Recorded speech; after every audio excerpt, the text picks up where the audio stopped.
রাজ্যের বাংলাদেশি মাদ্রাসা শিক্ষকের গ্রেফতারি নিয়ে তৃণমূলকে তীব্র আক্রমণ করলেন অগ্নিমিত্রা পাল। তিনি বলেন, বাংলাদেশ থেকে আগত রোহিঙ্গা মৌলবাদীদের ভারতের নাগরিকের প্রমাণপত্র তৈরি থেকে শুরু করে তাদের ভাতা প্রদান সবকিছুই করছে মাননীয় মুখ্যমন্ত্রী মমতা বন্দ্যোপাধ্যায়। অথচ পশ্চিমবঙ্গে বেকার যুবক যুবতীদের কর্মসংস্থানের কোনো দিশা নেই। যোগ্য চাকরিহারার উপর করা হচ্ছে পুলিশের লাঠিচার্জ এবং লাথি মারা হচ্ছে। আগামী দিন এই অগণতান্ত্রিক তথা দেশের সুরক্ষার জন্য ক্ষতিকর তৃণমূল দলটাকে নবান্নের 14 তলা থেকে নামাতে না পারলে পশ্চিমবঙ্গকে পশ্চিম বাংলাদেশে পরিণত হওয়ার থেকে কেউ আটকাতে পারবে না। আমাদের মুখ্যমন্ত্রী মমতা বন্দ্যোপাধ্যায়ের আশীর্বাদেই এই জিনিসগুলো হয়। কারণ আজকে ইমাম ভাতা পাওয়ার জন্য তার ভোটার কার্ড, আধার কার্ড দরকার। আজকে বাংলাদেশের নাগরিক এসে এখানে ইমাম ভাতা পাচ্ছে, তার ডকুমেন্টসগুলো কে বানিয়ে দিল?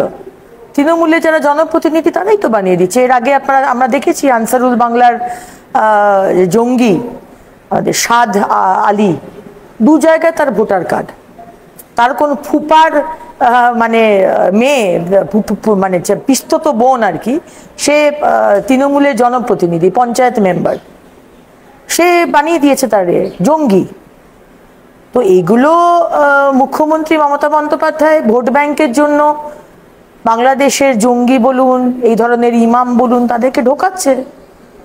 72টা বিএসএফ পোস্টের জন্য জমি চাওয়া হয়েছিল, জমি তো দেওয়া হয়নি, সে জায়গাগুলো তো ফাঁকা রয়েছে, সে ফাঁকা জায়গা দিয়ে লোক ঢুকছে। এবং আজকে যেখানে আমার রাষ্ট্রবাদী মুসলমান ভাইয়ের ইমাম ভাতা পাওয়ার কথা, আজকে সেই ইমাম ভাতা পাচ্ছে না, সেইটা বাংলাদেশের নাগরিক পাচ্ছে। এর থেকে দুর্ভাগ্যের আর কি হতে পারে? এখনো যদি বাংলার মানুষ না বোঝে, সে হিন্দু হোক আর মুসলমান হোক, খ্রিস্টান হোক আর শিখ হোক, এরপরেও যদি আপনারা না সজাগ হন, না জেগে ওঠেন, শেষ হয়ে যাবে পশ্চিমবঙ্গ। শেষ হয়ে গেছে, যেটুকু বেঁচে আছে সেটাকে আমরা আগলে ধরে আছি 26-এর আশায়। Bureau report, ND Bangla news. সবার আগে সব খবর, সঠিক খবর পেতে ফেসবুক পেজটি ফলো করে এবং ইউটিউব চ্যানেলটি সাবস্ক্রাইব করে রাখুন আর শেয়ার করতে ভুলবেন না।